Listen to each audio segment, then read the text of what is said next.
Well, hello there. We are joined today by Kristin Allender from Tennessee Kids Belong. Hi, Kristin. Hello there. Thank you for having me. So thankful for Tennessee Kids Belong and all that you guys do and the ways that you share and support foster children and families. I'm so glad to be able to get a chance to talk with you more today, find out kind of what's going on with you all and ways we can get involved. Awesome. Looking forward to it. Can you share with us, for someone who may not know, what is Tennessee Kids Belong and what's the mission there? Right. So we're a nonprofit. We work in the whole state of Tennessee. Our headquarters office is based in Middle Tennessee.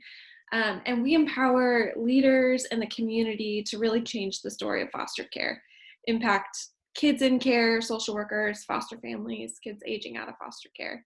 So we really focus on four spheres. Government, we work closely with child welfare and the governor's office.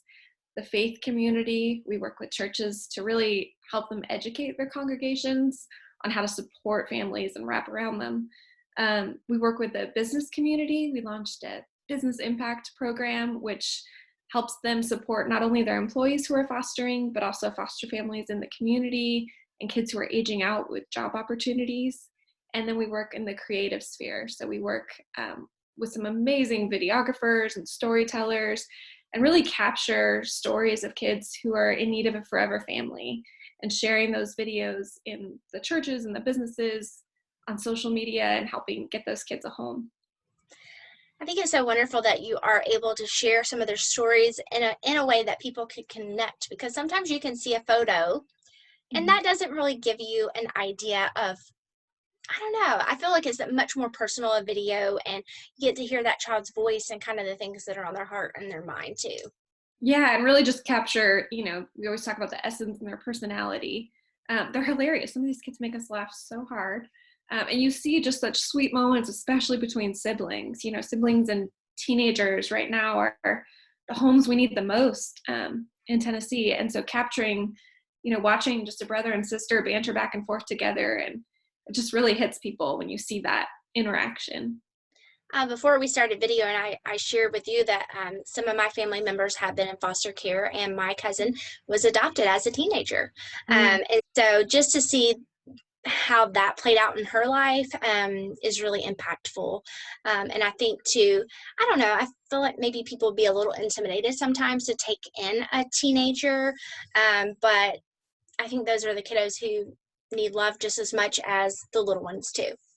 Absolutely, and they're so at risk. If they age out without a family, just the stats are heartbreaking to see.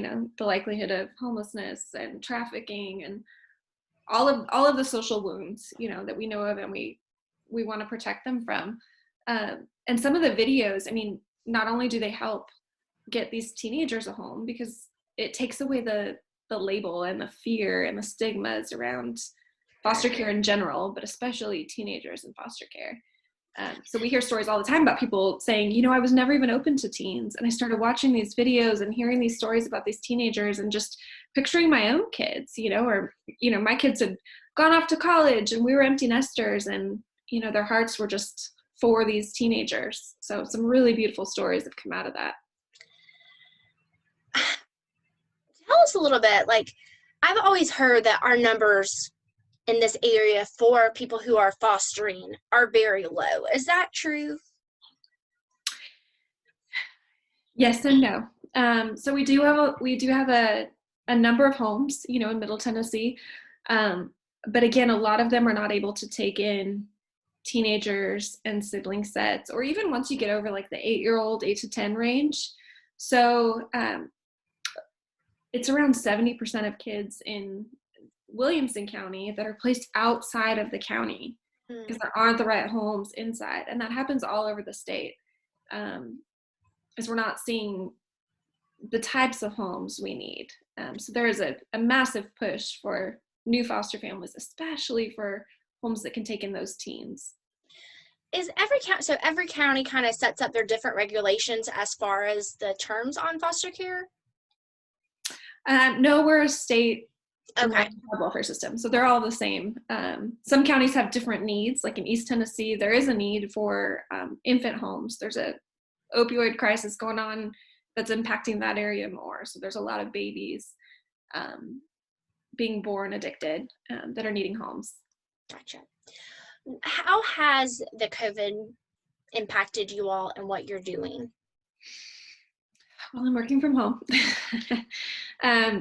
We've had to get really creative and innovative. It breaks our hearts because we do a lot of events, which obviously aren't happening right now, especially the video shoots of kids. But there are so many kids that we've already videoed that need that recruiting for. So we have been working really hard with the state, with the social workers for those kids to get their voice out, to get them the exposure they need.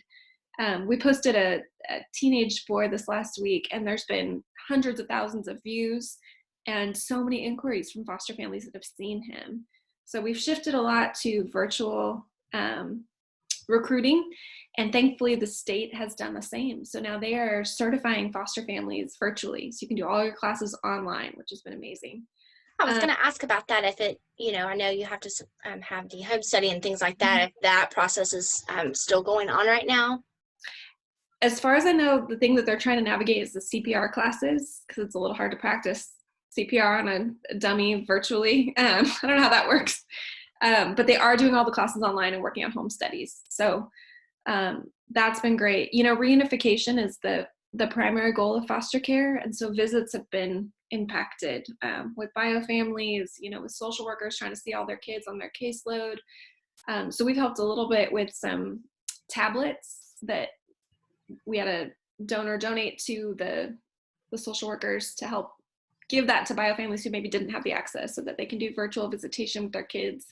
It's really heartbreaking, when social workers are making that decision right now to take a child into protective custody, knowing visitation is going to be very limited face-to-face with their family. So it's heartbreaking. The social workers are doing such amazing work on the front lines. They truly are frontline workers right now. April is Child Abuse Awareness Month. And nationally, there's a fear right now that hotline numbers are down. So people reporting child abuse and neglect. Everyone in Tennessee is a mandated reporter, but a lot of times that comes from teachers and counselors and those who are with the kids face to face. And those numbers are down. So we know it's not because the abuse isn't happening, it's because it's unseen right now. So nationally, there's a projection that there's going to be this big wave of kids entering foster care when they go back to school, and the stories start coming out. So we are encouraging everyone to look closely, kids you've been concerned about, maybe dig a little deeper, make those reports if you feel that that's necessary. I think that's, one heartbreaking thing about this situation is I'm getting choked up. My background is in teaching, so I know all too well how teachers, are always looking out for the kiddos. And, I feel like we've heard so much about, the kids who rely on school lunches and things like that. But, this is obviously part of that too, of they're not getting their needs met and being abused in other ways as well. A lot of kids, school is their safe place. Right. For families out there who are listening, what are the steps to become certified to foster? Right, so you can go to tnfosters.gov and they'll get you set up and started. Typically there's an 8-week course that you and another adult in your home would take, going over all sorts of things about the child welfare system at large, trauma parenting, all sorts of fun training. And then you'll go through a home study process where workers will be coming out, doing in-home interviews and assessments. And then once you're approved, you would be on a list so that you could be called upon during these times. Okay. And, roughly what's an estimate on time? Obviously, I know things look different right now, but overall, in a normal situation, what's about the time frame for that? So the course is 8 weeks, and then a home study. You said that. A home study takes about 2 months, 60 days to complete. So you're looking at, 3 to 4 months. Gotcha. Now, we know that everyone is not necessarily called to be a foster parent, but there are lots of ways that you can still support foster kids and families. What are some ways that people who, might not be in the right season of life or necessarily feel called to do that, what are ways that they can step up and help other people who are doing that? Great question. That's what we We are constantly screaming from the rooftops. You might not be called to be a foster parent, but everybody can do something. So one of the things that we've been seeing just, community-wise in Middle Tennessee, the way people have come together to support foster families right now, small businesses who are being impacted tremendously. The most beautiful thing has been them coming to us and saying, even though we're impacted, what can we do to serve? I just got an email from a cleaning company who I know has taken a hit, and they're saying, we just want to bless 5 foster families with a deep clean. It's just the beauty of humanity, right? We all come together in crisis. So if you're a local business owner or manager, if there's any way to feed foster families right now, feed the social workers who are truly on the front lines, to offer them something to come around them. These foster parents they're parenting kids from hard places. And we know that anytime there's financial stress, there's a disruption in routine and consistency, just that tension, that kids with trauma especially pick up on that. And it can quickly send them into fight, flight, or freeze survival instinct mode. So we want to support those families extra right now. They're likely not getting all their services. So if you know a foster family, check in on them, encourage them. If you can bless them with a meal, if you can offer virtual respite care. So a lot of times, my kids are on this Zoom all the time or FaceTime with their friends, and they're playing games or reading books to each other. Offering a foster family just a 30-minute break while you read to their kiddos or play a game with them, sending them a game in the mail, just saying, we see you, we thank you. We know parenting right now is extra difficult. Share videos of kids. So if you go to our social media, we are posting videos of children who need a forever family. Here's the thing. There's still kids in foster care. There's still kids coming into care. There's still kids that need a family, and there's still kids aging out without a family. None of this changes any of that. If anything, they're more unseen right now than ever before. So we need to make sure we're bringing them to people's awareness, giving them the exposure they need. So just last month, one of our volunteers who comes to our shoots, she had really connected with this girl. The girl showed up and she was a mess. She was having panic attacks. She was so nervous. We said, you don't have to do this. We hold intention that day that they're coming to make a video about themselves so that a family would want them. I mean, it's just heartbreaking. So we make that day extra special. We go above and beyond. They get all sorts of fun stuff. But by the end of that shoot, she didn't want to leave. And she kept saying, this was the perfect day. This was the perfect day. And that volunteer, as soon as her video came out, shared it on her own social media. Someone in her community who she didn't even know was connected through the HOA saw the video, and that girl is now in that woman's home. She now has a safe place. So at this time when everyone is, hunkering down and closing our doors and holding our family tight, there are so many kids who don't have that family and desperately long for it. So sharing those videos will give them that exposure, and maybe just the right family, someone you didn't even know was a foster parent or interested in fostering. You didn't even remember you were still friends with because it was like back in high school when you friended them. They might see it and they might be the right fit for that child. So please, please, please share those videos. As urgent needs arise, we've had a couple things come up with some of the social work offices, them running out of cleaning supplies or snacks for kids who are waiting in the office. We'll post some of those on our social media. I love the power of social media, that it can be a voice for these kids in foster care. And just what you're saying, like, it just takes one person to see that, to make such an impact in this kiddo's life and forever. Yeah. We've had some really cool things happen recently too with singers who were watching the kids' video and saw it and made a little message for a kid. So if any of those videos stick out to you and you happen to be a police officer or a doctor or whatever they say they want to be when they grow up, or, a band that they love, send us a note, because those things are just, making their day and making them feel extra special and seen. And it doesn't take a lot of time to send a message or to reach out, but the impact that it can have is a lot bigger. Absolutely. Absolutely.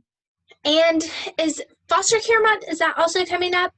So May is National Foster Care Awareness Month. Yeah. So we're going to be loving on foster families and businesses. We're going to be sending them your way.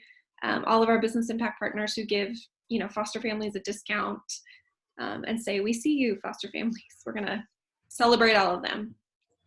Absolutely. Well, can you share with us where everyone can find information on Tennessee Kids Belong, what your social media site is, all the places that they can find you and connect with you?